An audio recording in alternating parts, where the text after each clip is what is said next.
সামনে যেই আমাদের স্টেটের যে গেটটা আছে এখানে পুলিশ নাকা থাকে চুরাইবাড়ি পিএসের।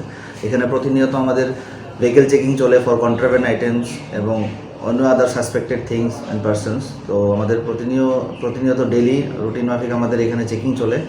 গতকাল এবং আজকে চেকিংয়ের সময় আজ সকাল 10টার দিকে ত্রিপুরা রাজ্য থেকে আসামে যাচ্ছিল একটি গাড়ি NL02L3925, যেটি একটা গ্যাস চেম্বারের গাড়ি। ওইটাতে চেকিং চলাকালীন ড্রাইভারের চেম্বারে কিছু কন্ট্রাব্যান্ড আইটেম প্যাক পাওয়া যায়, যেটা সাসপেক্ট করা হচ্ছে ড্রাই গাঞ্জা।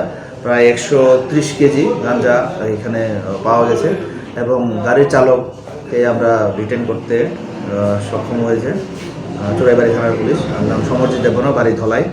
এবং গতকালকেও সেম জায়গায় এখানে চেকিং চলছিল, তখন প্যাসেঞ্জার গাড়িতে এক ব্যক্তিকে সন্দেহজনকভাবে কিছু ব্যাগে কন্ট্রাব্যান্ড আইটেম পাওয়া যায়, প্রায় 4.5 কিলোর মতন গাঞ্জা। নাম অমর দাস, বাড়ি খোয়াই।